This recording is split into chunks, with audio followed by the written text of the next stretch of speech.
মুসলমান ঘরের ছেলে মেয়েরা যুগে যুগে যুগে এই রকম জালিম বাদশা এসেছে, আল্লাহ পাক তাদেরকে মিটিয়ে দিয়েছে। এ যুবকেরা, তরুণীরা, বাবেরা, আমার নবী পাকের সময়ের কথাই দেখো, তখন এসেছিল এমনকি আবু জিল, উতবা, সাইবারা, তারাও দুনিয়া জমিনেতে অনেক অত্যাচার করেছিল, অনেক জুলুম করেছিল। এ যুবকেরা, আপনারা সবাই হয়তো নাম শুনেছেন হযরতে বেলাল রাদিয়াল্লাহু তাআলা। এমন করে তিনি হাবশি দেশের মানুষ ছিল, এখন যেটা সাউথ আফ্রিকা পড়ছে ওই জায়গার মানুষ ছিল। তৎকালীন সময় গরিবদের ঘরে কিনা বেচা করা হতো, নতুন করে এই প্ল্যান আবার তৈরি হচ্ছে। হযরতে বেলালকে এমন করে মক্কার বাজারে নিলামে তোলা হলো। হযরতে বেলালকে উমাইয়া নামে একজন শাসক ছিল, তখনকার সময়ে তারা ক্ষমতায় ছিল। বেলালকে খরিদ করে নিল, খরিদ করে ঘরে নিয়ে গেল। ঘরে নিয়ে যে বেলালের দ্বারা সে কাজ কাম করায় আর বেঁচে থাকার মতো শুধু খাওয়ায়। বেলালের উপরে অত্যাচার জুলুম হয়। একদিন বেলালের কানে চলে এলো আব্দুল্লাহর বেটা মুহাম্মদ বলে একজন, তিনি ঘোষণা দিয়েছে আখিরি মেসেঞ্জার, আখিরি নবী, তিনি এসেছে আল্লাহর সৃষ্টিগুলোকে জালিমদের হাত থেকে বাঁচাতে। এই খবরটা পেয়ে বেলাল আমার নবী দিবানা হয়ে গেল। আমার নবীকে নবী বলে, এক আল্লাহকে আল্লাহ বলে দিল থেকে আমার নবীর দলে নাম লিখিয়ে দিলে। নামাজের জন্য মূল জায়গাটা বলছি, লম্বা বলার সময় নেই। এ যুবকেরা, হযরতে বেলাল যখন আমার আল্লাহকে আল্লাহ বলে, নবীকে নবী বলে, ইনসাফ ইনসানিয়াতের খাতাতে নামটা লিখিয়ে দিলে, এই খবরটা দুনিয়ার মনিব এমন করে উমাইয়ার কানে খবর চলে গেল। উমাইয়া বেলালকে ডেকেছে, এ বেলাল, শুনলাম নাকি তুমি আমাদের দল ছেড়ে দিয়ে মুহাম্মাদের দলে চলে গেছো। হযরতে বেলাল চিন্তা করতে লেগেছে, আমি যদি সত্য কথা বলে দিই, এই জালিম আমাকে মেরে ফেলবে, এই জালিম আমাকে অত্যাচার করবে, এই জালিম আমাকে কতল করে দেবে। আর যদি মিথ্যা কথা বলি, আমি যে দলের নাম লিখিয়েছি ওই দলে তো মিথ্যা কথা বলা যায় না, তাহলে কেমন করে আমার আল্লাহ মানা হলো, কেমন করে নবী মানা হলো? না না না না, আমার জান যাই চলে যাক, আমি মিথ্যা কথা বলে আল্লাহ ও নবীর বিরোধী হব না। তাই বেলাল বলতে লাগলো, এ আমার দুনিয়ার মনিব উমাইয়া, শোনো, হ্যাঁ তুমি যা শুনেছো সত্য শুনেছ, আমি মুহাম্মাদের দলে চলে গেছি। তরুণেরা, উমাইয়া রেগে লাল হয়ে গেল। এ বেলাল, এখনো সময় আছে, তুমি এমন করে ফিরে আসো, নাই তোমাকে অনেক জুলুম করা হবে। বেলাল বলেছিল, আমার জান পর্যন্ত চলে যাক, কিন্তু আমি আল্লাহ নবীকে ছাড়বো না। কেন? আল্লাহ নবী মানবতার কথা বলে, ইনসাফের কথা বলে, ইনসানিয়াতের কথা বলে, মনুষ্যত্বের কথা বলে, প্রেমের কথা বলে, ভালোবাসার কথা বলে, আদর্শের কথা বলে। তোমরা তো মানুষকে জুলুম করো, তোমরা তো মানুষকে অত্যাচার করো, তোমরা ক্ষমতার জোরে মানুষকে কিন্তু দাসী বানিয়ে দিয়েছো। আর আমার মুহাম্মদ বলে, দাসত্ব প্রথা চলবে না, আমরা সবাই এক আল্লাহর সৃষ্টি, আল্লাহ ছাড়া কেউ কারো উপরে খোদাইত্ব করতে পারবে না। এ যুবকের এই কথা শুনে উমাইয়া বেলালের গলায় দড়ি, কোমরে বেড়ি লাগিয়ে, পায়ে শিকল দিয়ে টেনে টেনে নিয়ে গিয়ে মক্কার বাজারে দাঁড় করিয়ে দিল। কেন? বাজারে নিয়ে গেলে ভিড় হবে, ভিড়ের সামনে মারলে বাকি যারা এখনো মনে মনে করছে মুহাম্মদকে মেনে নেবে, তারা ভয় খেয়ে যাবে আর মুহাম্মাদের দলে যাবে না। আজকের দিনও খেয়াল করে দেখো, যারা বদমাইশে ঘরে ছেড়ে দিয়ে ন্যায়ের পক্ষে যাচ্ছে, হয় তাদের নামে কেস হচ্ছে, নাই তাদেরকে মারা হচ্ছে, তাদের উপরে অত্যাচার হচ্ছে, এটাকে সমাজে দেখানো হচ্ছে, যাতে করে বাকি লোকেরা যারা রয়েছে এরা যেন সাহস করে আগিয়ে না যায়। বাবারে, যাবার দরকার নেই, কেস হয়ে যাবে। কিন্তু মনে রাখবে,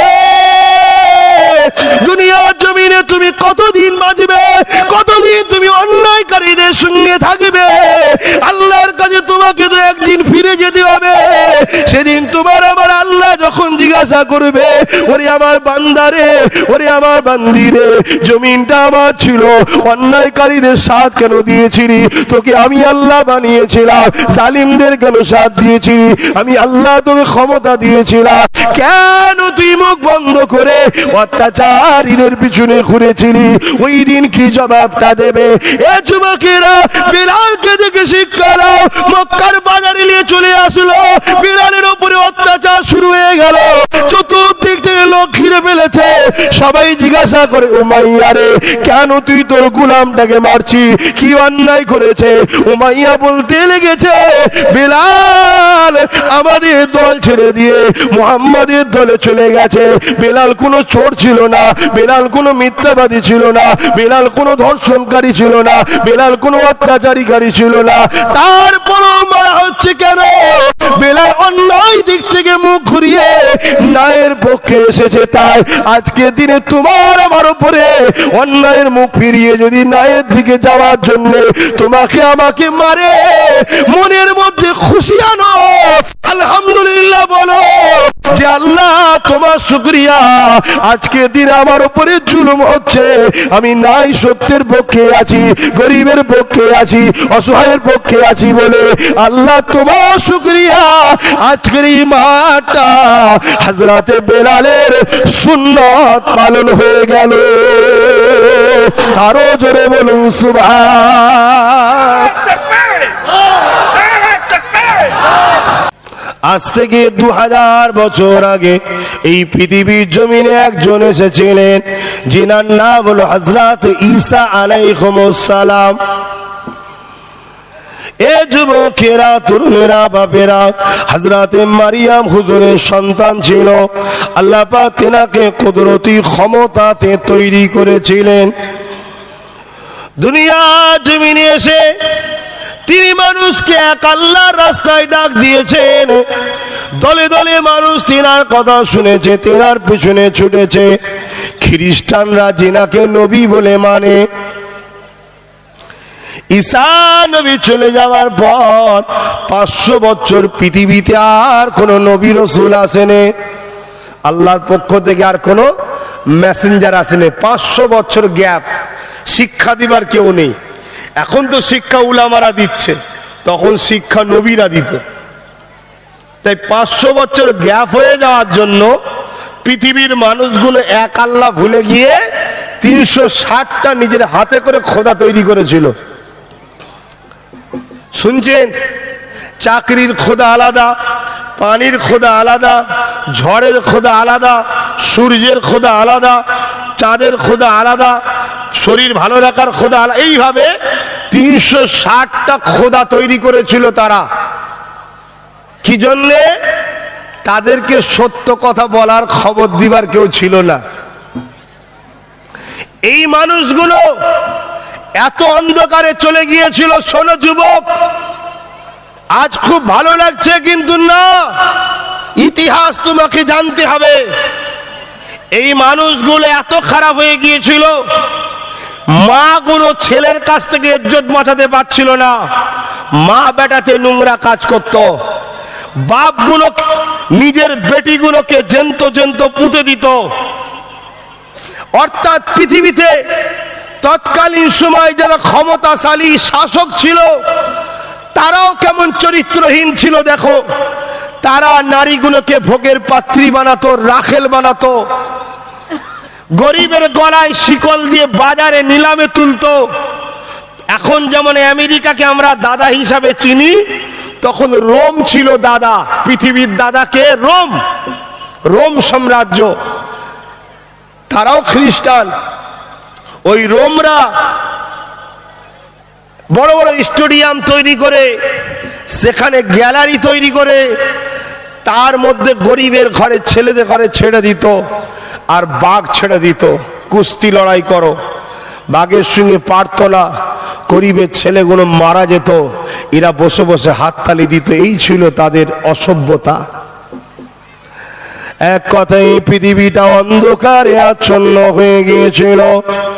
এই পৃথিবীর মানুষগুলো বাঁচার কোনো রাস্তার পাচ্ছিল না।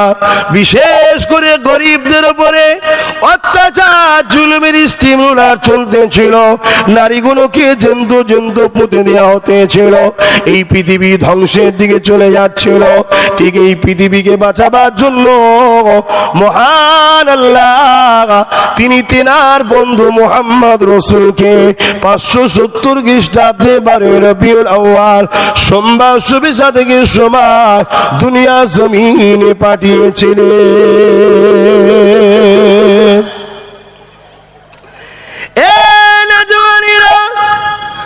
আল্লাহ নবী পৃথিবীর জমিনে এসেছে মানুষকে আল্লাহ রাস্তা দেখাবেন বলে। আল্লাহ নবী আস্তে আস্তে বড় হলেন। 40 বছর যে বয়স হয়ে গেল, আল্লাহ পাক হুকুম করে দিলেন, এমা হাবিব আপনাকে যে জন্য পাঠানো হয়েছে ওই কাজ করা আপনি চালু করে দেন। আমার নবী পাক কাবা শরীফের পাশে গেল। তখন কাবা শরীফের নাচ হতো, কাবা শরীফের পাশেও কাজের মেলা হতো। তখন নারীগুলোকে ওখানে কিনা বেচা হতো। বাচ্চা বাচ্চা ছেলেগুলোকে তাদের দুনিয়ার হাতে তৈরি করা খোদাকে খুশি করার জন্য এমন করে জবাই বলি পর্যন্ত দেয়া হতো। এই ছিল তাদের মানবরূপী পশুর খসলত। আল্লাহ নবী নূহ নবী দয়া নবী ওই মক্কায় কাবার পাশেতে একটা উঁচু জায়গাতে নবী আমার দাঁড়িয়ে গেলে, দাঁড়িয়ে গিয়ে এলাকার মানুষকে ডাক দিলে, আমার এলাকায় মানুষেরা শোনো, এদিকে আসো। সবাই সেখানে জড়ো হলো। আল্লাহ নবী তাদেরকে লক্ষ্য করে বলতে লাগলেন, একটা পাহাড়ের দিকে তাকালেন। ওই পাহাড়ের পিছন দিকে একদল সৈন্য লুকিয়ে আছে, যারা এক্ষুনি প্রকাশ হয়ে তোমাদের উপরে হামলা করবে।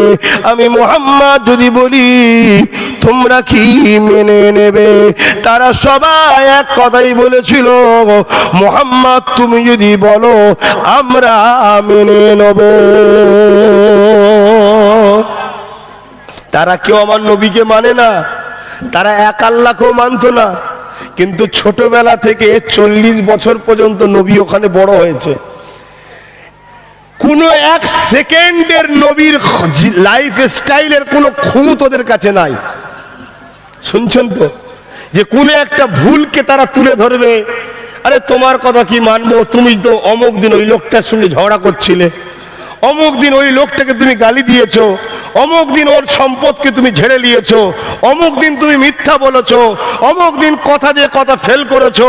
এমন কোন ঘটনা আমার নবীর 40 বছর তখন নবুয়তের ঘোষণা প্রচার এখনো হয়নি, সেই মুহূর্তে কেউ দেখাতে পারে না। উপরন্ত তারা কি বলল, মুহাম্মদ সাল্লাল্লাহু আলাইহি সাল্লাম তুমি তো আমাদের এখানেই জন্ম নিয়ে বড় হলে। তাদের ভাষায় বলছি, আমরা তো ছোটবেলা থেকে দেখছি তুমি তো খুব ভালো মানুষ, তুমি সত্যবাদী, তুমি আল আমিন, চির সত্যবাদী। জোরে বলুন সুবহানাল্লাহ।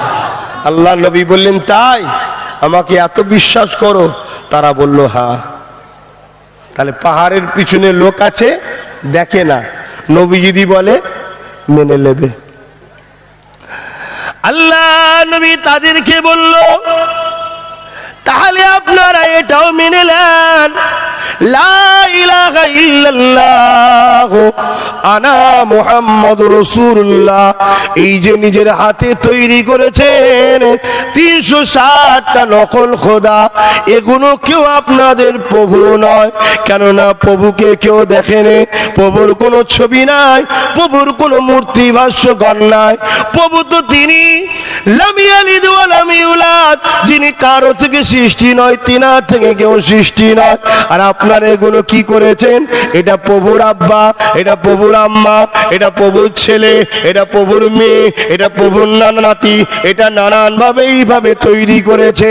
আল্লাহ নবী বললেন, শোনেন, আপনাদেরকে সেই আল্লাহ যিনি বানিয়েছে, তিনি আমাকে পাঠিয়েছে তিনার রাস্তা আপনাদেরকে দেখাবার জন্য।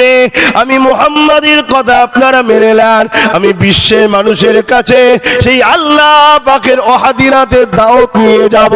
তবে আপনারা আমার প্রতিবেশী, প্রথমে আপনাদের কাছে দাওয়াত দিচ্ছি, আপনারা মেনে নেন আল্লাহ ছাড়া কোনো ইলাহ নাই, আর আমি মুহাম্মদ আল্লাহর পাঠানো মেসেঞ্জার, পাঠানো আখেরি নবী। এক্ষুনি যে লোকগুলো বলল তুমি কোনোদিন মিথ্যা বলতে পারো না, আল আমিন, যেই এই কথা বললো যে তোমাদের এইগুলো হাতের তৈরি করা, এগুলো তোমাদের রব নয়, এগুলো তোমাদের বানানো। তোমরা কেউ খোদা দেখেছো, মালিককে দেখেছো? না। তাহলে ধরুন বুঝাবার জন্য বলছি, আমাকে আপনারা সবাই দেখতে পাচ্ছেন, তাই তো নাকি? ধরুন একজন আমার ছবি আঁকছে, আমি যেমন দেখতে তা না করে তার উল্টো বানাচ্ছে, ওই ছবিটা যদি নিয়ে এসে বলে এটা আপনি, আমার মনে একটা ক্ষোভ রাগ হবে না? হবে না?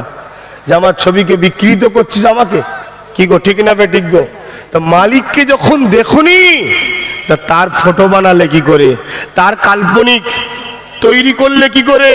কেন, তিনি তো এক, অদ্বিতীয়, তিনাকে কেউ বলবেন তো কেউ দেখেছেন আপনারা? দেখেন।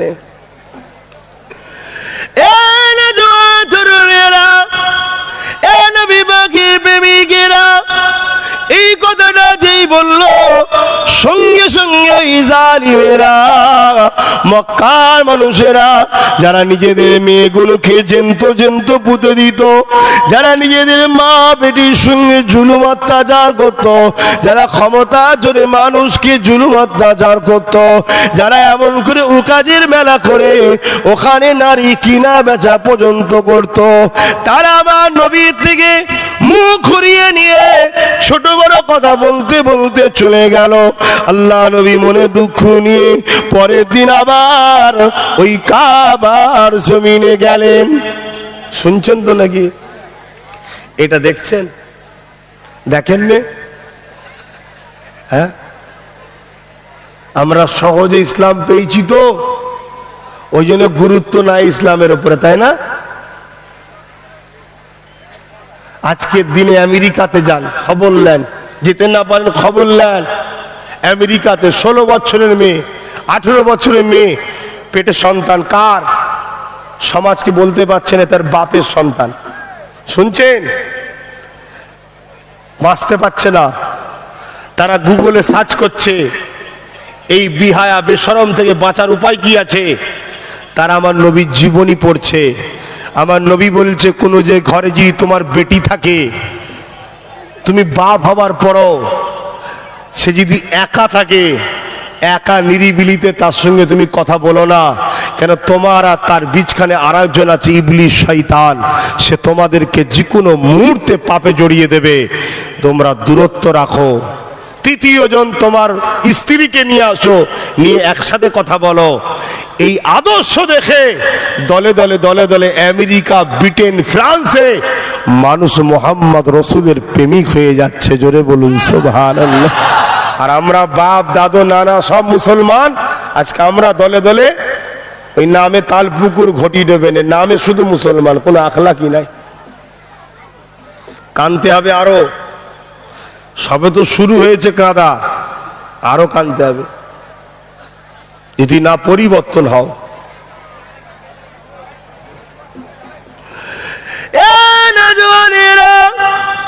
আল্লাহ নবী নবী এমন করে পরের দিন আবার দাওয়াত দিতে গেল। মক্কা মানুষের আমার নবীর সঙ্গে খারাপ ব্যবহার করে দিল। আল্লাহ নবী বড় এসে কাঁদতে লেগেছে। এ যুবকেরা, তরুণেরা, তৃতীয় দিন নবী আবার গেলেন। আল্লাহ নবী এইভাবে কষ্ট করে করে পৃথিবীর জমিনে নবী আবার আমাকে আপনাকে আল্লাহ পাককে চিনিয়েছে। সেই নবী পাকের ঋণ শোধ করতে পারবে না।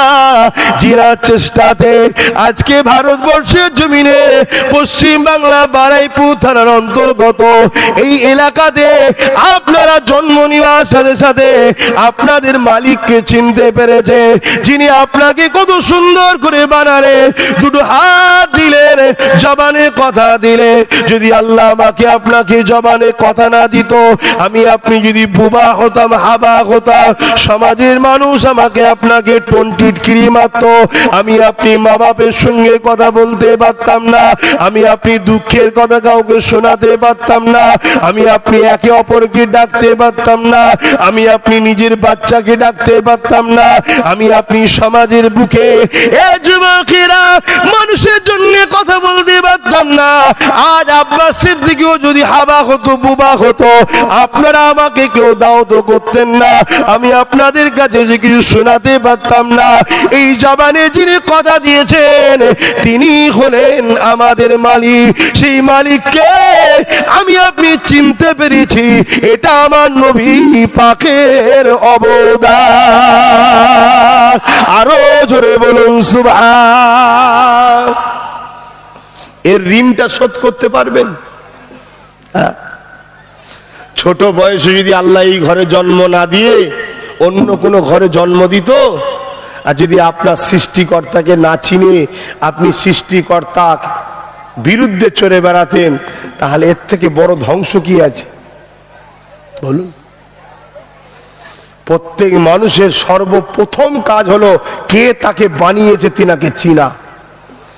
আপনি শুকরিয়া আদায় করুন যে আপনাকে 80% সহজ করে দিয়েছে, চীনাওয়ালাদের ঘরে পাঠিয়েছে। কিন্তু আপনাদের গুরুত্ব কই ধর্মের উপরে? ভালোবাসা কই? ভক্তি কই?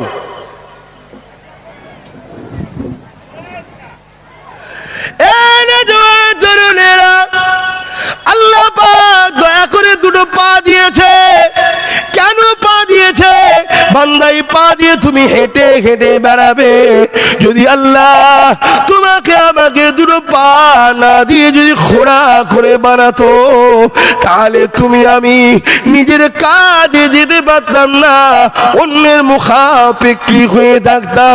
বাবার একটু বাজারে যাব নিয়ে চলারে, বাবার একটু অমুক জায়গায় নিয়ে যাব নিয়ে চলারে, বাবার একটু জলসায় নিয়ে চলারে, বা নিজের প্রাকৃতিক দুর্যোগে প্রয়োজনে পেশাব পায়খানা করার সময়, যাবার সময়, তখনও তোমাকে বলতে হতো মা আমাকে নিয়ে চলে না, আব্বা আমাকে নিয়ে চলে। তারা বিভিন্ন কাজের মধ্যে জড়িয়ে একদিন হয়তো বলে ফেলতো তোকে নিয়ে বড় জ্বালার মধ্যে রয়েছি। ভেবে দেখুন তো দেখি, আপনাকে যদি আপনার বাপ আপনার মা এই পা না থাকার জন্য যদি বলে ফেলতো বড় জ্বালার মধ্যে রয়েছি, আপনার দিলটা কত ভেঙে যেত।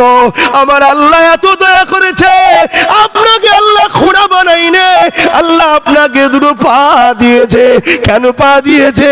বান্দার এই পা দিয়ে তুই নিজের প্রয়োজনের কাজে যেমন যাবি, এই পা দিয়ে তুই মসজিদে যাবি, এই পা দিয়ে তুই নামাজ পড়বি দাঁড়িয়ে দাঁড়িয়ে, এই পা দিয়ে তুই কোরআন শিখতে যাবি, এই পা দিয়ে তুই আলেমদের কাছে যাবি, এই পা দিয়ে তুই গরিবদের দেখতে যাবি, এই পা দিয়ে তুই মা বাপের কাছে যাবি, এই পা দিয়ে বান্দারে আমার কাবাতে আসবি, আমার কাবাকে তওয়াফ করে করে যাবি। আমার যুবকেরা, আল্লাহ যদি তোমাকে আমাকে এই দুটো চোখে অন্ধ বানাতো, একবার বন্ধ করে দেখো, এই পৃথিবী কি জিনিস বুঝতে পারতাম না।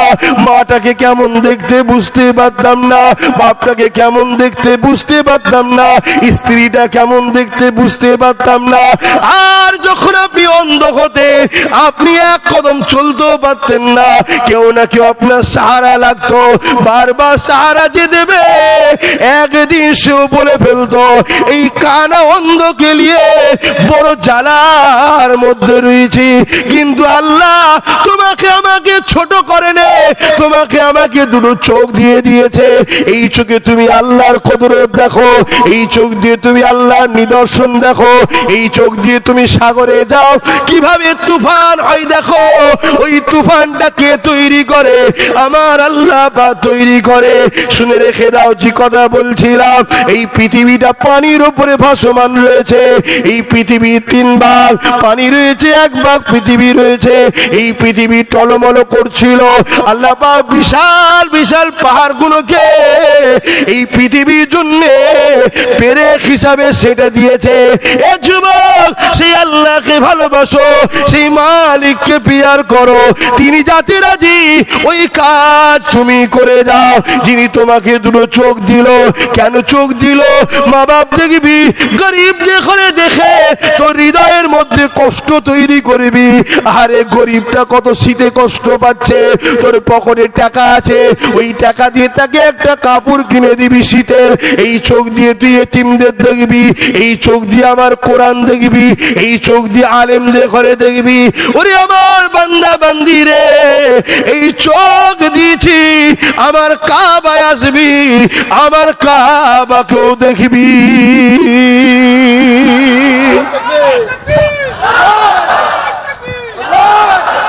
এজন্যই তো আল্লাহ দিয়েছে। আমরা আল্লাহর হুকুম অনুযায়ী চোখকে চালাই। বলুন বলুন, আমরা এই চোখে গান দেখছি, ফাংশন দেখছি, যাত্রা দেখছি, পরনারী দেখছি, এমনি দেখা আলাদা কথা, খারাপ নজরে চলে যাচ্ছে। আমরা এই চোখ দিয়ে গরিবের দুঃখ দেখতে পাই না, গরিবকে লুটার জন্য দেখি। আছে না নাই? কথা বলছেন না কেন? আছে না নাই?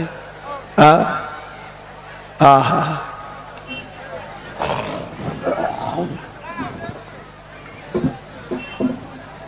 দুরূদ শরীফ আল্লাহুম্মা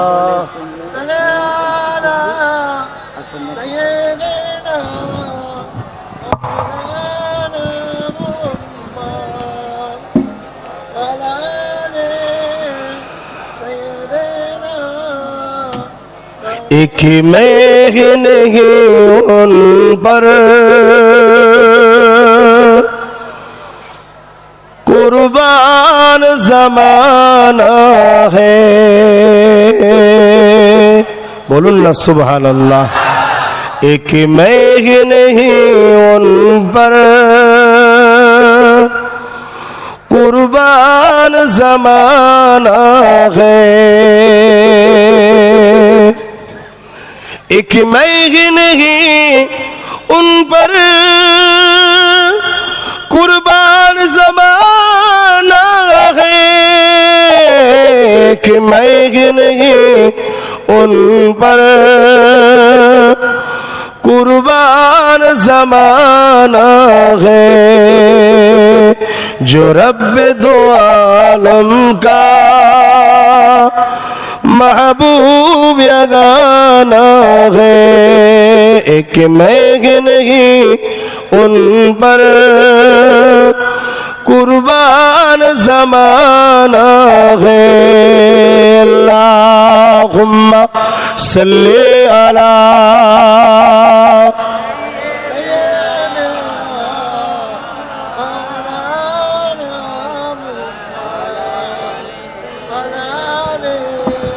আমার বাপ ভাইরা ভালো করে বোঝেন। হাওয়া গায়ে লাগছে, লাগাচ্ছেন, কিন্তু সেদিন আর বেশি দিন নাই, পাকড়াও ধরা হবে। আজকে দেখছেন না প্যালেস্তাইনে কি হচ্ছে? খুব শিগগিরই আমাদেরও পিরিয়ড আসছে। কেন? পাপ যখন একটা জায়গা পর্যন্ত পৌঁছে যায় তখনই কিন্তু আল্লাহ পাকড়াও করে। সে জায়গাটা আসছে, আস্তে আস্তে পরিবর্তন হয়। আল্লাহ পাক দুটো হাত দিয়েছে আমাদের ঘরে, যে দুটো হাত না দিত আপনারা কাজ কাম করতে পারতেন? বলুন, পারতেন?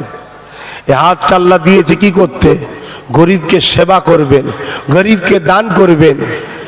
এই হাতে আপনি মা বাপের খেদমত করবেন, এই হাত দিয়ে হালাল ইনকাম করবেন, এই হাত দিয়ে কোরআন ধরবেন, এই হাত দিয়ে আল্লাহ ওয়ালাদের সঙ্গে মুসাফা করবেন, এই হাত দিয়ে আপনি এতিম অসহায়কে দান খায়রাত করবেন, এই হাত দিয়ে আপনি ন্যায় সত্যের পক্ষে লড়াই করবেন। আমরা করি? আমার কওমের তো আকসার মানুষ এই হাত দিয়ে জালিম অত্যাচারীদের ঝান্ডা পতাকা ধরে হই হই করছে। আছে না নাই? এতিম গরিবদের ঘরে হাত দিয়ে আমাদের ছেলেরা মারছে, পাওয়ার দেখাচ্ছে, পাওয়ার। অথচ এই হাত আল্লাহ দিয়েছে কেন? গরিবকে সেবা করার জন্য। আজকে সেই হাত দিয়ে কি হচ্ছে? তওবা করো, পরিবর্তন হও। পাপ করা আর পাপকে সাপোর্ট করা কিন্তু আলাদা নয়, একই। আল্লাহ নবী অনেক কষ্ট করেছে, করে এই পৃথিবীর বুকে শান্তি প্রতিষ্ঠিত করেছে, অনেক কষ্ট। এই পৃথিবীতে নারীদের কোনো মর্যাদা ছিল না। আল্লাহ নবী এসে ওই নারীদের জন্য লড়াই করেছে, তাদের হক দিয়েছে, তাদের মর্যাদা দিয়েছে, ইজ্জত দিয়েছে, আবরু হিফাজতের ব্যবস্থা করেছে।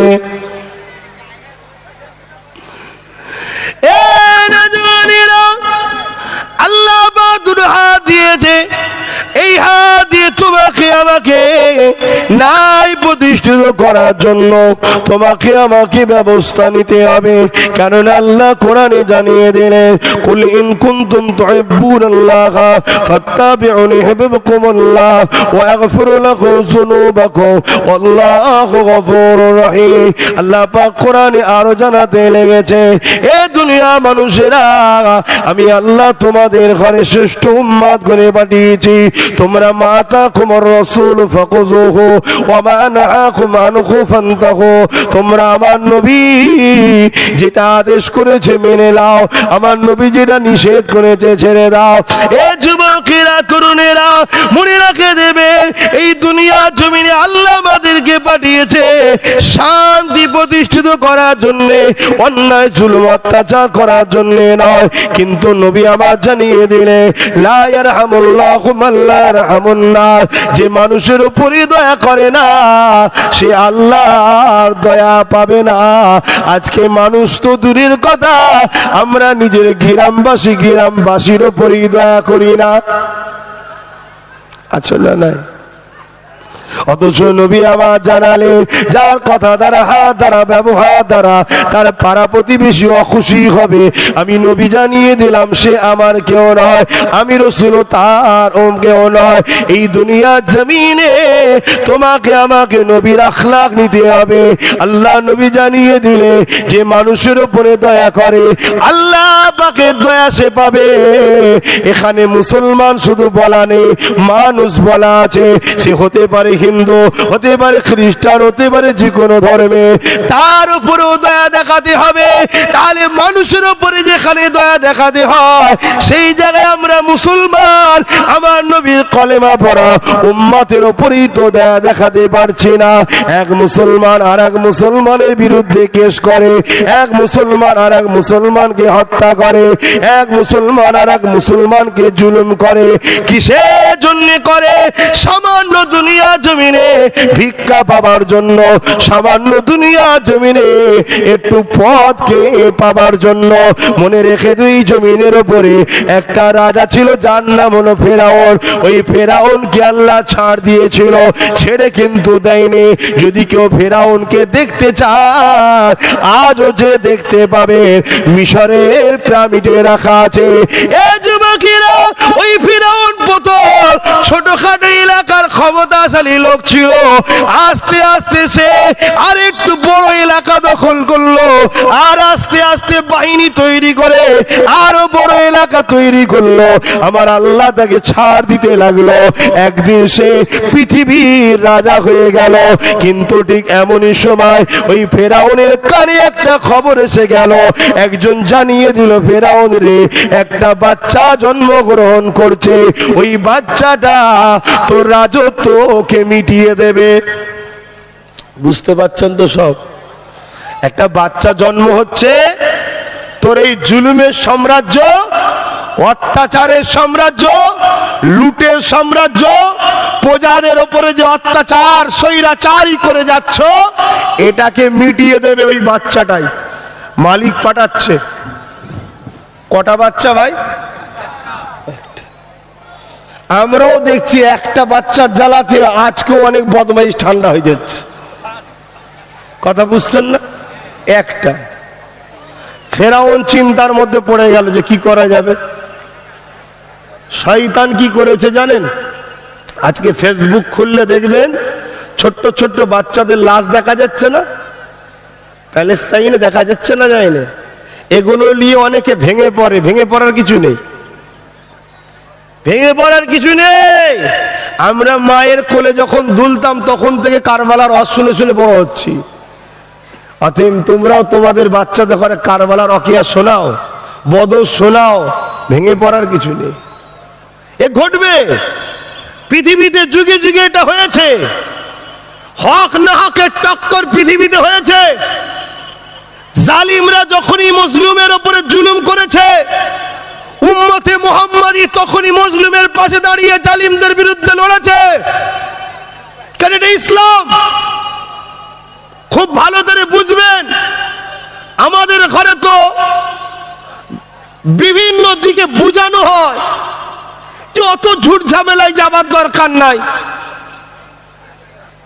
পরিবার নিয়ে, বাচ্চা নিয়ে থাকো, আল্লাহ আল্লাহ রসুলকে নিয়ে থাকো, নামাজ পড়ো, রোজা রাখো, ঠিক আছে। এটা ভুল বুঝানো হচ্ছে। নামাজ, রোজা, পরিবার, সংসার দেখতে হবে, ঠিক আছে, আলহামদুলিল্লাহ, ভালো কথা। কিন্তু ঝুট ঝামেলা দেখুনি বাবা, যেওনি বাবা, এটা ইসলাম বিরোধী কথা। কেন? আমি একটা অঙ্ক আপনাদেরকে ভাবাবো, একটু ভেবে যান। জবাব কিন্তু আল্লাহকে, আব্বাসকেও দিতে হবে, আপনাকেও দিতে হবে, ছাড় নেই।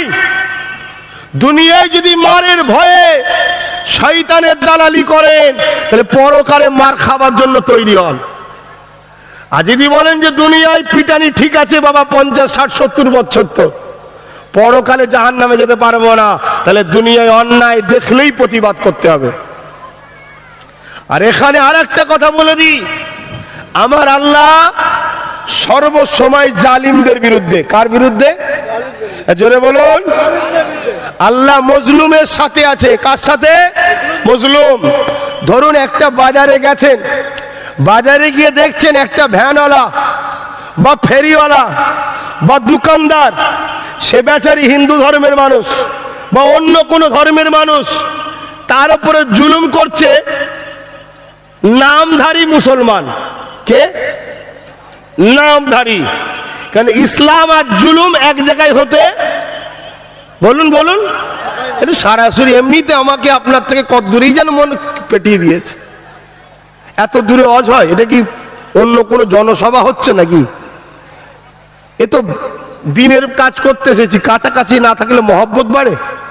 একটা এত দূরে করে দিয়েছে, আবার ওরা যদিও বা সাড়া দিচ্ছে আমি শুনতে পাচ্ছি না। খুব ভালো করে বুঝে যান, আল্লাহ মালিক, তিনি আমাকেও সৃষ্টি করেছে, আপনাকেও করেছে। হিন্দু হোক, খ্রিস্টান হোক, নাসারা হোক, সবার সৃষ্টি মালিক একজন। এই কথা বুঝছেন না, বোঝেন না? তিনি সবার মালিক। আমার অধিকার নাই তিনার সৃষ্টিকে মারার, আমার অধিকার নাই তিনার সৃষ্টির সমালোচনা করার, আমার অধিকার নাই তিনার সৃষ্টির উপরে জুলুম করার। খুব ভালো করে শোনেন। ধরুন বাজারে গিয়ে দেখছেন ওই অমুসলিম ভাইয়ের উপরে নামধারী মুসলমান। নামধারী কেন বললাম?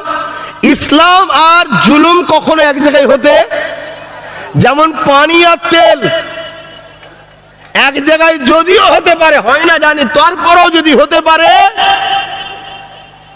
তারপরও তার থেকেও কড়া হলো ইসলাম আর জুলুম এক জায়গায় হতে পারে না। এ তো দুনিয়াতে একটা নাটক চলছে। আর কিছু দাজ্জাল মিডিয়া আছে, তারা সব সময় নকল মুসলমানগুলোকে সাজিয়ে সাজিয়ে তাদেরকে সামনে নিয়ে এসে হই হই করাবে।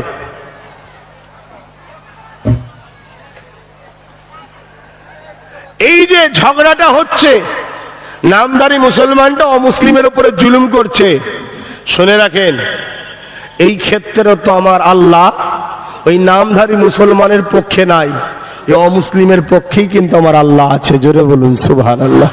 কারণ আল্লাহ কখনোই জুলুমের পক্ষে থাকে না।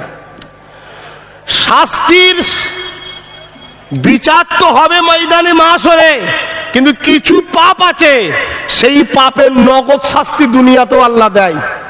তার মধ্যে একটা হলো জুলুমকারীদের ঘরে আল্লাহ দুনিয়াতেও মিটিয়ে দেয়। কিন্তু একটু ছাড় দেয়, দেখি আর কত দূর যায়, আর কত দূর যায়। ঘড়ি দেখবেন আকাশে ওড়ে না, একটু উপরে উঠে গেলে মাথা খুব লড়াই, যেন মনে হয় ওকে আর কেউ ধরতে পারবে না। কিন্তু যার হাতে লেটাই আছে, যখন মন যায় তখন কি করে, আয়, ঠিক না? তা আল্লাহ আমাদেরকে একটু ছেড়েছে, আমরা খুব মাথা চাড়ছি। সময় যখন হবে গুটিয়ে নেবে, শুধু বলবে রু চলে আয়, চলে যাবে। যদি গাল হা করে মরে, কেউ যদি বন্ধ করে তো ভালো নয়, হা হয়ে রয়ে যাবে। চোখ যদি চেয়ে মরে, কেউ তো বন্ধ করে তো ভালো নয়, চেয়ে রয়ে যাবে। আর এক একটা লাশের এমন বিচ্ছিরি চেহারা হয়ে যায়, কেউ যদি একবার দেখে ফেলে, সন্দেহ হওয়ার পর বাইরে বেরোতে পারবে না, কয়েক মাসকে মাস ভয়ঙ্কর চেহারা হয়ে যায়। কথা বুঝছেন না, বোঝেন? হ্যাঁ রে বাবা, ইতিহাস পড়া আছে, কত বড় বড় শয়তানকে আল্লাহ ঠান্ডা করে দিয়েছে। আজকে ছোট ছোট শয়তান ঠান্ডা করতে আল্লাহর সময় লাগে না। কিন্তু আমার থেকে উত্তম টাইম কে বোঝে? আল্লাহ বোঝে। অপেক্ষা করো, ধৈর্য ধরো। তো ফেরাউনের কাছে যখন খবর গেল, একটু ফেরাউনের ইতিহাসটা বলি, কি গো একটু বলি, তারপরে সালাম দোয়া করবো।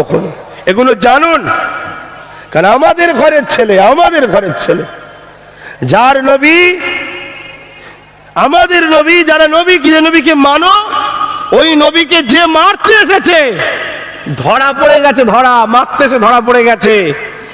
নবী তাকে ঘোড়ার পিঠে চাপিয়ে সম্মানের সাথে বিদায় করছে। জোরে বলুন সুবহানাল্লাহ। আর সেই নবীর উম্মত হয়ে তুমি জালিম হও কি করে? তাহলে নিশ্চয়ই তুমি খারাপ জায়গায় উঠা বসা করছো, তুমি খারাপ লোকের পাল্লায় পড়ে গেছো। তাই তোমাকে আমাকে বুঝানো দরকার আছে না নাই? তাই আমি বুঝাচ্ছি। ফেরাউন কি করলো? তার রাজত্বকে টিকাবে বলে প্রত্যেক লোকের বাড়ির ধরে ধরে দুটো করে ছেলে দাঁড় করিয়ে দিয়ে প্রশাসন দাঁড় করিয়ে দিয়েছে। কটা করে? দুটো করে। আর হুকুম করে দিয়েছে, পুত্র সন্তান জন্ম হলেই কতল করো।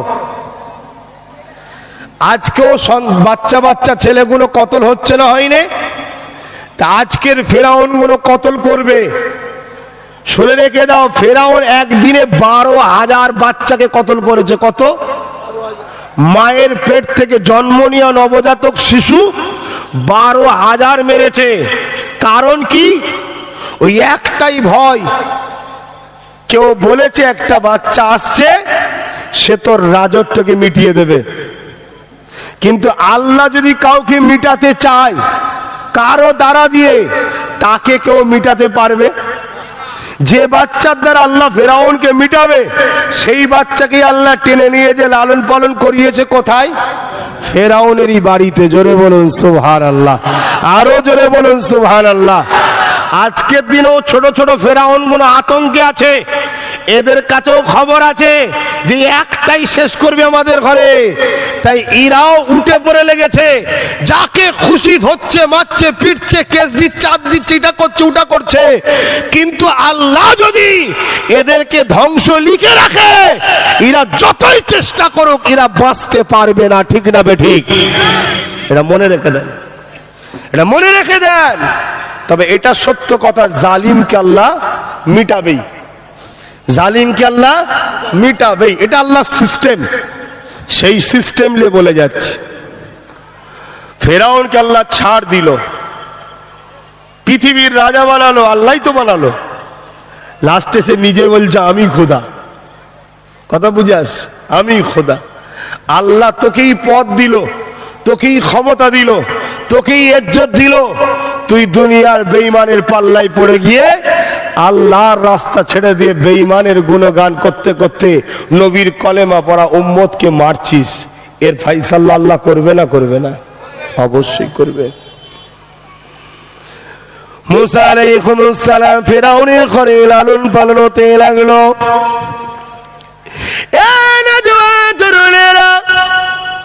মুসা আলাইহিস সালামের আম্মা জান আল্লাহ পাকের মর্জি, কোন মা সন্তান ছেড়ে তো থাকতে পারে না, ওই মাকেও নিয়ে যাওয়া হলো ফেরাউনের বাড়িতে।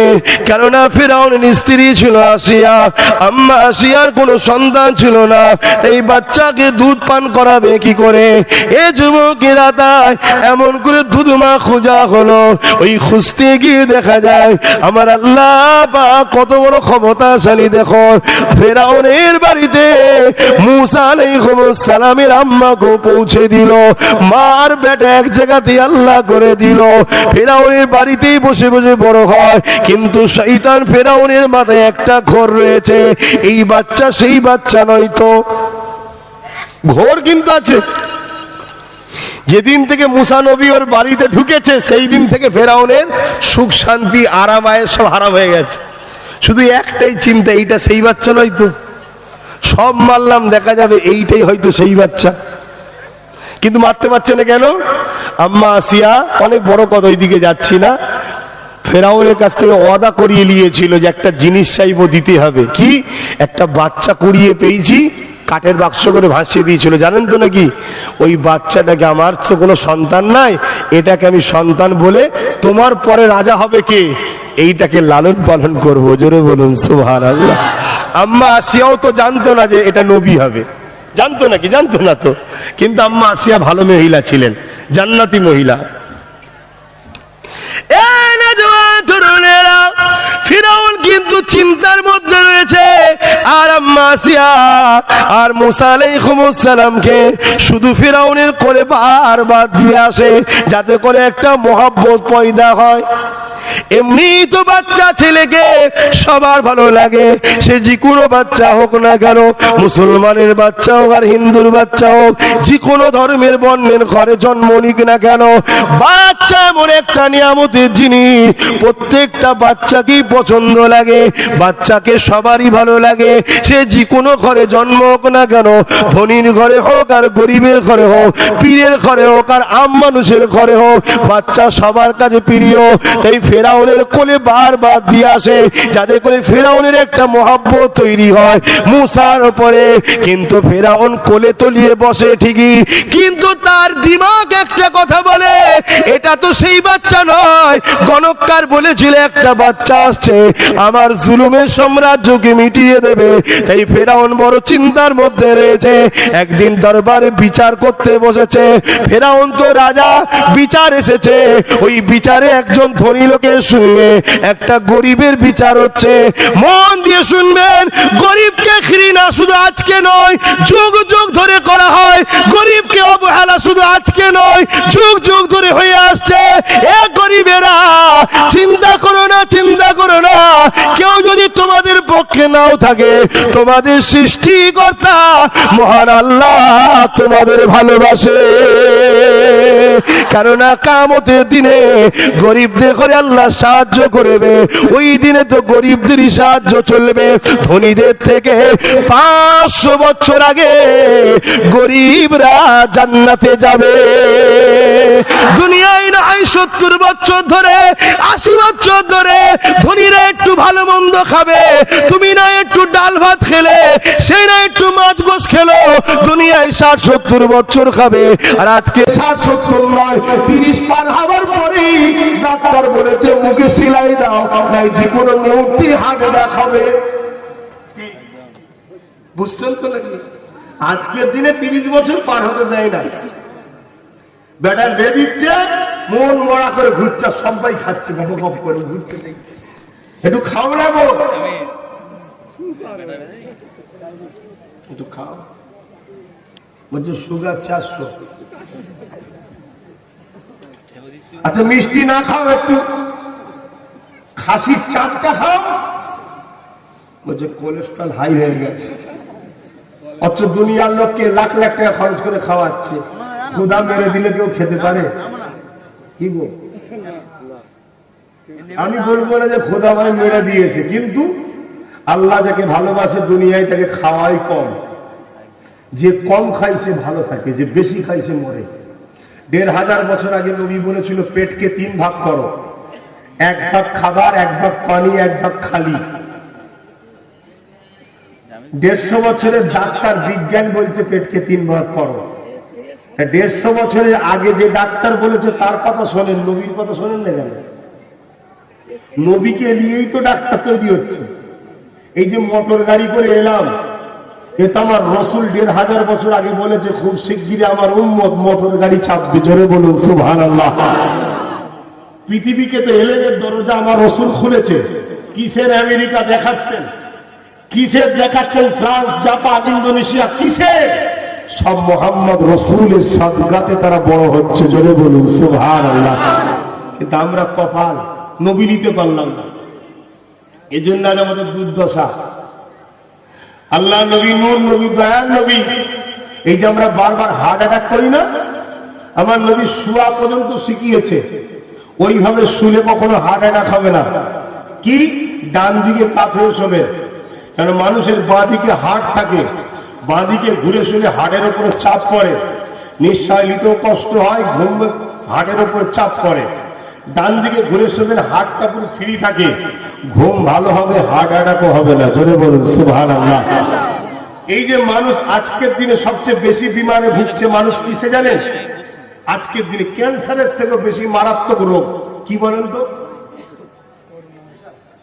ডিপ্রেশন, চিন্তা। বাচ্চা বাচ্চা ছেলের মাথায় চিন্তা ঢুকে গেছে। কি গো? চিন্তা। রাস্তা পার হচ্ছে, চিন্তা করতে করতে পার হচ্ছে, রেল লাইন পার হচ্ছে, চিন্তা করতে করতে পার হচ্ছে। চিন্তাতে মানুষের আয়ু কমে যায়, চিন্তাতে মানুষের শরীরে রোগ আসে, চিন্তাতে মানুষ তাড়াতাড়ি দুনিয়া থেকে চলে যায়। এই চিন্তা থেকেও কেউ যদি বাঁচতে চায়, পৃথিবীর ডাক্তার তো আজ বলছে, 1500 বছর আগে আমার রসুল বলে গেছে, কি? সেজদা বেশি করে দাও। জোরে বলুন সুবহানাল্লাহ।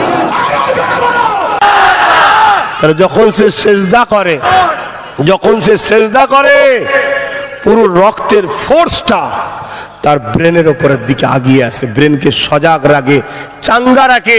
টেনশন ঢুকলো পাত্তা করতে পারে না, এই জন্য সেজদা আল্লাহকে বেশি করে দাও। জোরে বলুন সুবহানাল্লাহ।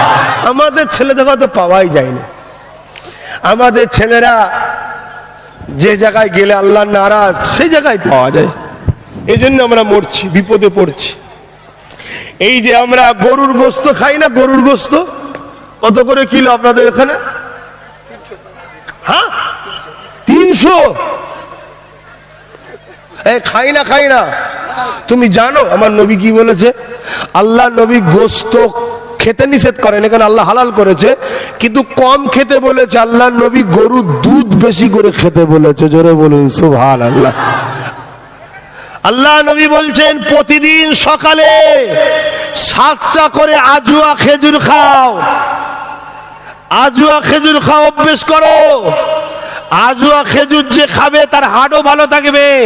যদি সে বিষও তাকে কেউ খাইয়ে দেয়, ওই বিষ তাকে মারতে পারবে না। জোরে বলুন সুবহানাল্লাহ।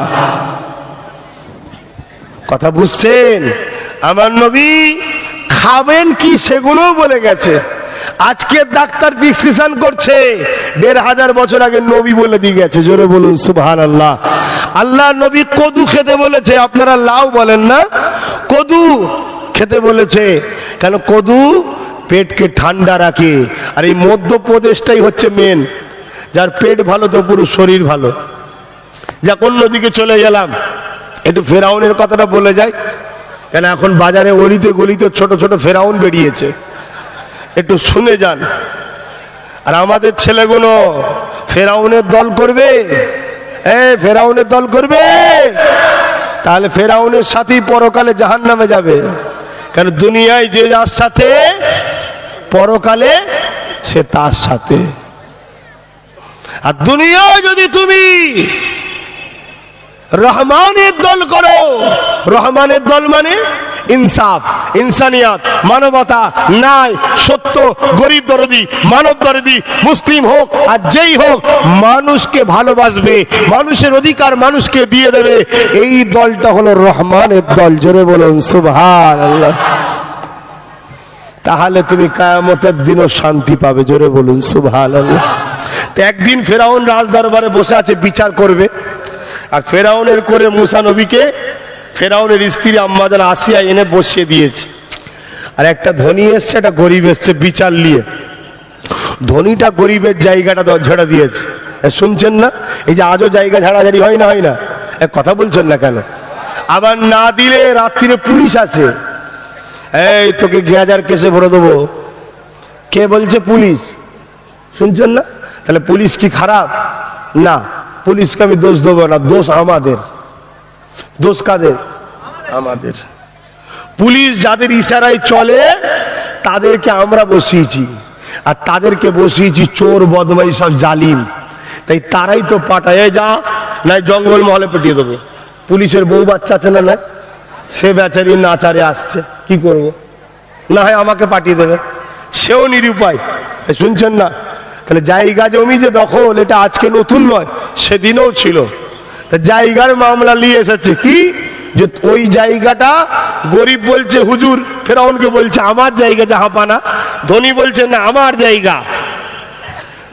ফেরাউন বুঝতে পারছে জায়গাটা গরিবের, কিন্তু ফেরাউন ফাইসাল্লা দিচ্ছে এই জায়গাটা ধনীর। মুসা নবী কোথায়? কোলে বসে আছে, কোলেই ঘুরে ফেরাউনকে মেরেছে টেনে এক চর, কালে মেরেছে চর। ফেরাউন লাভ মেরে উঠেছে। ফেরাউন বলছে জাল্লাদ, জাল্লাদ পর্যন্ত নাকি কতল যে করে জাল্লাদ, আর আওয়াজ এত জোর দিয়েছে আম্মা আসিয়া শুনতে পেয়ে গেছে। আম্মা আসিয়া বুঝতে পেরেছে বিপদ কিছু হয়েছে, ছুটে এসেছে, এসে দেখছে মুসা নবীর হাত ধরে ফেলেছে ফেরাউন। জাল্লাদ এসে হাজির। মা বলছে কি হয়েছে, কি হয়েছে? আরে এ কি করে জানলো আমি ভুল বিচার করছি? এটাই সেই ছেলে, একে ধরতেই হবে, মারতেই হবে। শুনছেন না? শুনছেন না? তা আজকের ফেরাউন গুলো বুঝতে পারছে যে এ কি করে জানলো এত খবর, অত এ যা বলছে মানুষ খেয়ে নিচ্ছে, একেও আজকে ধরতে হবে। কথা বুঝছেন না? বোঝেন না? এ সব মিলে যাবে ভাই। ইতিহাস আল্লাহ পড়ায় কেন? এ তো কোরআনের কথা। ফেরাউনের ইতিহাসটা কোরআনে আছে না নাই? আল্লাহ কোরআনে ফেরাউনের কথা বলেছে কেন? যুগে যুগে ছোট ছোট ফেরাউন বেরোবে, যাতে করে আমরা দেখে শিক্ষা নিতে পারি ফেরাউনের দল কোনটা, মুসার দল কোনটা, আজকের ফেরাউনের দল কোনটা, আজকের মুসার দল কোনটা, সেটা চিনার জন্য তো আল্লাহ এই ঘটনা কোনো ঘটাই। তো যাক, মা বলল এক কাজ করেন, বাচ্চা ছেলে বোঝে, বলছে না আমি ভুল বিচার করছি, ও জানলো কি করে? তাহলে শয়তান যারা শয়তানি করে ওরা জানে আমরা অন্যায় করি, তাও করে। কি গো, না করলে ধ্বংস হবে কেন? তা লাস্টে মা বললেন এক কাজ করো, একদিকে আগুন দাও আর একদিকে হিরে দাও, রাজ দরবার হিরে দাও। বাচ্চা কোন জিনিসকে পছন্দ করে গো? চকচকে না? চকচকে দেখলেই ছুটবে। যদি মুসা হিরে নেয় তাহলে তুমি জানবে যে বাচ্চা ঠিক মানে দোষ করেনি, আর যদি আগুনে হাত দেয় তাহলে তো আরো প্রমাণ হয়ে যাবে যে বাচ্চা যদি বুঝতে পারতো এটা আগুন তাহলে কি আর হাত দিত? হিরেতে হাত দিলে জানবে ও বুঝতে পারেনি। এই বলে যখন মুসা আলাইহিস সালামকে ছেড়ে দিয়েছে, হুজুর আমার হিরের দিকে এগিয়ে যাচ্ছে, আমার আল্লাহ জিবরাইলকে বলছে জলদি করে যা, আমার মুসাকে নিয়ে যে একটু আগুনের দিকে নিয়ে যা। মুসা নবীকে এসে আগুনের দিকে নিয়ে গেল, মুসা নবী আগুন তুললো, গালে দিল, খেয়ে ফেললেন, কান্না শুরু করলো, তুতলা হয়ে গেল। তাহলে আল্লাহ বলুন তার নবীকে পরীক্ষা করেছে, আমাকে করবে না? তোমাদের করবে না? কাউকে গরিব করে পরীক্ষা করবে, কাউকে ধনী করে করবে, কাউকে আলেম করে পরীক্ষা করবে, কাউকে মুরিদ করে করবে, কাউকে উস্তাদ করে পরীক্ষা করবে, কাউকে ছাত্র করে পরীক্ষা করবে, কাউকে লিডার বানিয়ে পরীক্ষা করবে, কাউকে প্রজা বানিয়ে পরীক্ষা করবে, কাউকে ধনী বানিয়ে পরীক্ষা করবে, কাউকে গরিব বানিয়ে পরীক্ষা করবে, কাউকে সন্তান দিয়ে পরীক্ষা করবে, কারো সন্তান কেড়ে পরীক্ষা করবে। উদ্দেশ্য যেন একটাই থাকে, যে কাজটা করলে আল্লাহ নারাজ ওটা করব না। আমি হুজুর যে কাজ করলে আল্লাহ নারাজ আমি করব না, ছাত্র যে কাজ করলে আল্লাহ নারাজ করব না, আমি নেতা আমার প্রজার সঙ্গে কি ব্যবহার করলে আল্লাহ নারাজ হবে আমি করব না, যেটা করলে আল্লাহ খুশি হয় আমি সেটা করব। তাহলে কি হবে? আল্লাহ নবী বলছে যারা ন্যায়পরায়ণ শাসক হয় আল্লাহ তাকে আরশে আজিমের ছায়া দেয়। জোরে বলুন সুবহানাল্লাহ, আরো জোরে বলুন না সুবহানাল্লাহ। আপনার গ্রামের যদি কোনো একটা ছেলে ভালো লিডার হয়, গ্রামবাসীর সেবা করে, গ্রামের সুখে দুঃখে থাকে, কাউকে কাউকে ঝাড়েনি, যার যা এসেছে সব পাইয়ে দিয়েছে, তাকে দিয়ে দিয়েছে, কারো চাল তেরপল চুরি করে খায়নি। তাহলে এই ছেলেটাকে আল্লাহ পরকালে আরশের ছায়াও দেবে। জোরে বলুন সুবহানাল্লাহ, আরো জোরে বলুন সুবহানাল্লাহ। তাহলে দেশ ও দেশবাসীর সেবা করা ভালো না খারাপ? কিন্তু যখন সেবা ছেড়ে দিয়ে শুধু শোষণ করা হবে, লুটা হবে, ওটা ভালো না খারাপ? ওটা খারাপ, ওটা খারাপ। মুসলমান ঘরে ছেলে মেয়েরা যুগে যুগে যুগে এই রকম জালিম বাদশা এসেছে, আল্লাহ পাক তাদেরকে মিটিয়ে দিয়েছে।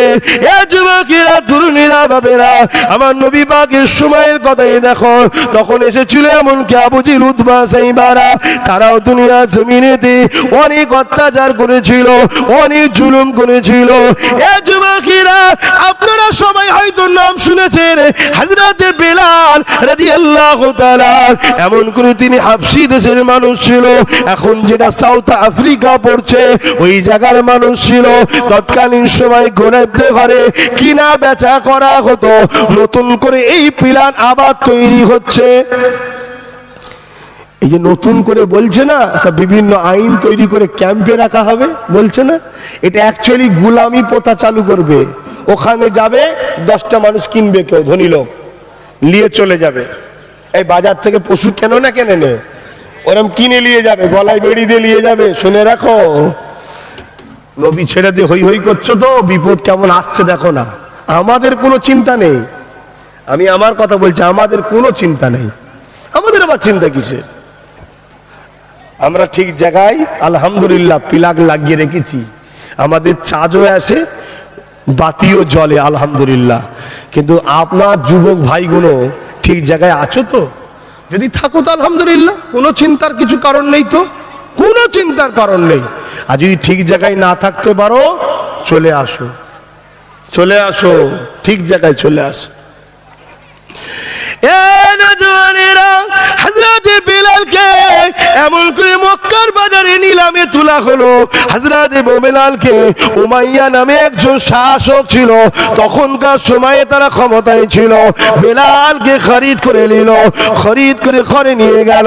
ঘরে নিয়ে যে বেলালের দ্বারা সে কাজ কাম করায় আর বেঁচে থাকার মতো শুধু খাওয়ায়। বেলালের উপরে অত্যাচার জুলুম হয়।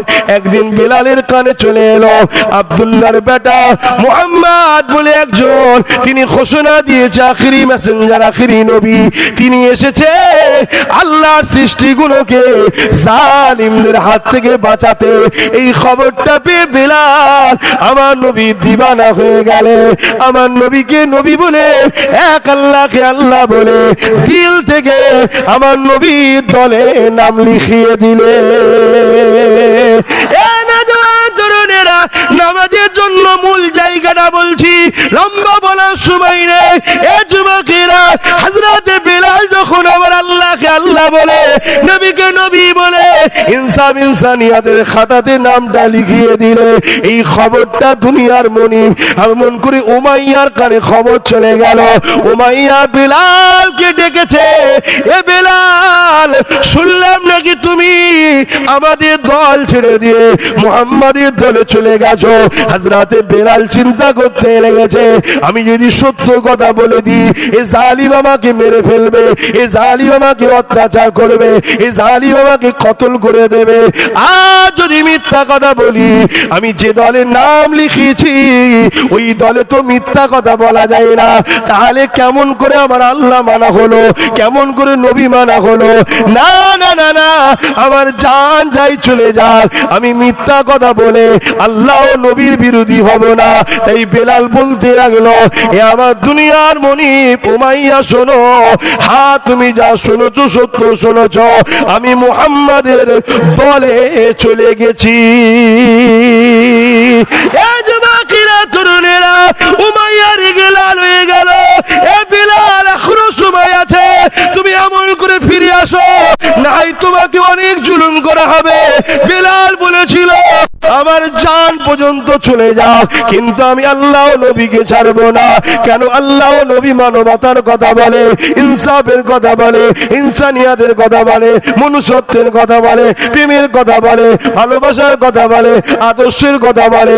তোমরা তো মানুষকে জুলুম করো, তোমরা তো মানুষকে অত্যাচার করো, তোমরা ক্ষমতার জোরে মানুষকে কিন্তু দাসী বানিয়ে দিয়েছো। আর আমার মুহাম্মদ বলে দাসত্ব প্রথা চলবে না, আমরা সবাই এক আল্লাহর সৃষ্টি, আল্লাহ ছাড়া কেউ কারো উপরে খোদাইত্ব করতে পারবে না। এ যুবকের এই কথা শুনে উমাইয়া বেলালের গলায় দড়ি, কোমরে বেড়ি লাগিয়ে পায়ে শিকল দিয়ে টেনে টেনে নিয়ে গিয়ে মক্কার বাজারে দাঁড় করিয়ে দিল। কেন? বাজারে নিয়ে গেলে ভিড় হবে, ভিড়ের সামনে মারলে বাকি যারা এখনো মনে মনে করছে মুহাম্মদকে মেনে নেবে, তারা ভয় খেয়ে যাবে আর মুহাম্মাদের দলে যাবে না। আজকের দিনও খেয়াল করে দেখো, যারা বদমাইশি করে ছেড়ে দিয়ে ন্যায়ের পক্ষে যাচ্ছে, হয় তাদের নামে কেস হচ্ছে, নাই তাদেরকে মারা হচ্ছে, তাদের উপরে অত্যাচার হচ্ছে, এটাকে সমাজে দেখানো হচ্ছে যাতে করে বাকি লোকেরা যারা রয়েছে এরা যেন সাহস করে আগিয়ে না যায়। বাবারে যাবার দরকার নেই, কেস হয়ে যাবে। কিন্তু মনে রাখবে দুনিয়ার জমিনে তুমি কতদিন বাঁচবে, কতদিন তুমি অন্যায়কারীদের সঙ্গে থাকবে। আল্লাহর কাছে তোমাকে তো একদিন ফিরে যেতে হবে। সেদিন তোমার আমার আল্লাহ যখন জিজ্ঞাসা করবে, ওরে আমার বান্দারে, ওরে আমার বান্দিরে, জমিনটা আমার ছিল, অন্যায়কারীদের সাথ কেন দিয়েছিলি? তোকে আমি আল্লাহ বানিয়েছিলাম, জালিমদের কেন সাথ দিয়েছিলি? আমি আল্লাহ তোকে ক্ষমতা দিয়েছিলাম, কেন তুই মুখ বন্ধ করে অত্যাচারীদের পিছনে ঘুরেছিলি? ওই দিন কি জবাবটা দেবে? এ যুবকেরা বিলালকে দেখে শিক্ষা নাও। মক্কার বাজারে নিয়ে চলে আসলো, বিলালের উপরে অত্যাচার শুরু হয়ে গেল, চতুর্দিক থেকে লোক ঘিরে ফেলেছে। সবাই জিজ্ঞাসা করে, উমাইয়া রে, কেন তুই তোর গোলামটাকে মারছি? কি অন্যায় করেছে? উমাইয়া বলতে লেগেছে, বিলাল আমাদের দল ছেড়ে দিয়ে মুহাম্মাদের দলে চলে গেছে। বিলাল কোনো চোর ছিল না, বিলাল কোনো মিথ্যাবাদী ছিল না, বিলাল কোনো ধর্ষণকারী ছিল না, বিলাল কোনো অত্যাচারীকারী ছিল না, তারপরও মারা হচ্ছে কেন? বিলাল অন্যায় দিক থেকে মুখ ঘুরিয়ে ন্যায়ের পক্ষে এসেছে। তাই আজকের দিনে তোমার আমার উপরে অন্যায়ের মুখ ফিরিয়ে যদি ন্যায়ের দিকে যাওয়ার জন্য তোমাকে আমাকে মারে, মনের মধ্যে খুশি আনো, আলহামদুলিল্লাহ বলো যে আল্লাহ তোমার শুকরিয়া, আজকের দিন আমার উপরে জুলুম হচ্ছে, আমি নাই সত্যের পক্ষে আছি, গরিবের পক্ষে আছি, অসহায়ের পক্ষে আছি বলে আল্লাহ তোমার শুকরিয়া। আজকের এই মাঠটা হযরতে বেলালের সুন্নাত পালন হয়ে গেল। আরো জোরে বলুন সুবহান।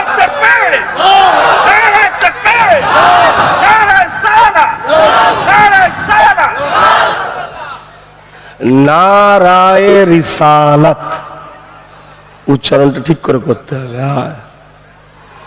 কথা বুঝে আসছে ভাই? আজ যদি তোমার আমার উপরে হকের পক্ষে যাওয়ার জন্য, ন্যায়কে সাপোর্ট করার জন্য, সত্যকে সাপোর্ট করার জন্য, বাচ্চার ভবিষ্যৎ ভালো করার জন্য, নারীদের অধিকারের জন্য, গরিবের অধিকারের জন্য, আল্লাহর সৃষ্টিকে বাঁচাবার জন্য, সে যে কোনো ধর্মের হোক, হিন্দু হোক, আদিবাসী হোক, যেই হোক, তাদেরকে অধিকার দিবার জন্য, তাদেরকে বাঁচাবার জন্য তুমি আমি যদি আগিয়ে যাই, আর এতে যদি তোমাকে আমাকে মার খেতে হয়, জুলুম হয়, তুমি তো মনে খুশি করো আলহামদুলিল্লাহ সাহাবাদের সুন্নত পালন হচ্ছে। জোরে বলুন সুবহানাল্লাহ। আমরা মনে করি কি ইসলাম মানে শুধু নামাজ, আমাদেরকে তো এই জায়গায় ঢুকানো হয়েছে, এটা একটা প্ল্যান, জালিমদের একটা প্ল্যান। আমাদের ঘরে শুধু নামাজটাই ধরিয়ে দিয়েছে। আরে নামাজ ইসলামে আছে, কিন্তু আমি একটা পয়েন্ট আপনাদের ধরিয়ে দিচ্ছি, অবাক হয়ে যাবেন। আল্লাহ নবী দুনিয়া এসেছিলেন কবে? 570 খ্রিস্টাব্দে। নবুয়াতের দাওয়াতের কাজ শুরু করেছে কবে? 40 বছর, অর্থাৎ 610। আর মেয়েরাজে গেছে কবে? 621। মেয়েরাজ থেকে নামাজ এনেছে, মেয়েরাজ থেকে রোজা এনেছে। তাহলে 610-এ নবুয়াতের ঘোষণা, 621-এ মেয়েরাজে। বীজখানে 11 বছর নবী কি করেছে? বল, এই 11 বছর কি করেছে উম্মত তোমাকে জানতে হবে। কুনতুম খায়রা উম্মাতিন উখরিজাত লিন-নাস তা'মুরুনা বিল মারুফ ওয়া তানহাউনা আনিল মুনকার। তোমাকে আমাকে আল্লাহ শ্রেষ্ঠ উম্মত করেছে।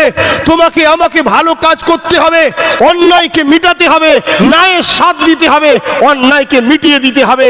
এটা আল্লাহ কোরআনে তোমাকে আমাকে হুকুম করেছে। জোরে বলুন সুবহানাল্লাহ, আরো জোরে বলুন সুবহানাল্লাহ।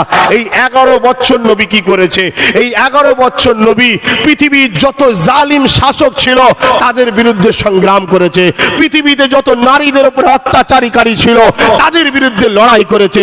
পৃথিবীতে যারা মেয়েদের ঘরে জ্যান্ত পুঁতে দিত তাদের বিরুদ্ধে সংগ্রাম করেছে। এই পৃথিবীতে যারা গরিবদের ঘরে কৃত দাস দাসী বানাতো তাদের বিরুদ্ধে লড়াই করেছে। হয় বুঝিয়েছে, না হয় তারা যখন নবীর উপরে হামলা করেছে নবী তাদের মোকাবেলা করেছে। এই প্রতিরোধ করে করে করে করে 11 বছরের মধ্যে পৃথিবীর জঙ্গলগুলোকে পরিষ্কার করেছে, অন্যায় মিটিয়েছে, অসভ্যতা মিটিয়েছে, দুর্নীতি মিটিয়েছে, চরিত্রহীন মিটিয়েছে, জালিম স্বৈরাচারী শাসকগুলোকে বিনাশ করেছে। করে দিবার পর জঙ্গল পরিষ্কার করে দুনিয়াকে পরিষ্কার করে দিয়েছে। তখন আমার আল্লাহ দাওয়াত দিয়েছে, হাবিব আসো, আমি আল্লাহ তোমাকে দেখা দেবো। জোরে বলুন সুবহানাল্লাহ। সেখান থেকে গিয়ে নবী নামাজ এনেছে, আমরা নামাজ পড়ছি। তাহলে নামাজ যেমন পড়তে হবে, সমাজে অন্যায় অত্যাচার রাহাজানি পাপ খুন খারাপি জেনা ব্যভিচারী মিটাতে হবে। গতকালকে জলসা করে ঘরে ফিরছিলাম, মন দিয়ে শুনবেন, গতকালকে জলসা করে ঘরে ফিরছিলাম, মোবাইল ঘাট থেকে একটা ফটো আসলো। কি? একটা ছোট্ট বাচ্চা, বছর 6-7 হবে, তাকে দেখি একটা লোক পুলিশের সামনে কি মারা মারছে। দেখেছেন কেউ? যে যে দেখেছেন হাত তুলবেন। এতগুলো লোক সাক্ষী দিচ্ছে। আমি এই আমার সাথে যে আমি জিজ্ঞেস করছি, হ্যাঁ এটা তুই দেখেছি? হ্যাঁ। আমি কি ব্যাপার? বলছে চুরি করেছে তাই মারছে। কি করেছে? আপনার বিবেককে প্রশ্ন করছি, এই 7 বছরের বাচ্চা চুরিটা কি বোঝে? 8 বছরের বাচ্চাটা চুরি কি বোঝে? হয় তার বাড়িতে ক্ষুধার্ত মা আছে, বাপ আছে, বেটি আছে, নিজে ক্ষুধার্ত, আর নয় তাকে তো শিক্ষা দেওয়া হয়নি। আজকে যদি এই বাচ্চার হাতে খাতা দিত গভর্নমেন্ট, কলম দিত গভর্নমেন্ট, তাহলে এই বাচ্চা চুরি করতে যেত না। আর প্রশাসনের সামনে তাকে মারা হচ্ছে। আমার তো মনে হয় ওই প্রশাসনটাকেও চিহ্নিত করা দরকার, করে তাকে বলা দরকার যে লোকটা আপনার সামনে মারছিল আপনি তার বিরুদ্ধে কি স্টেপ নিচ্ছেন এটা জনগণের সামনে বলুন। কেন, কোথায় তুমি পেলে এই 6-7 বছরের বাচ্চাকে তোমার মারার অধিকারটা কে দিল? চোদ্দ গভর্নমেন্ট তৈরি করছে।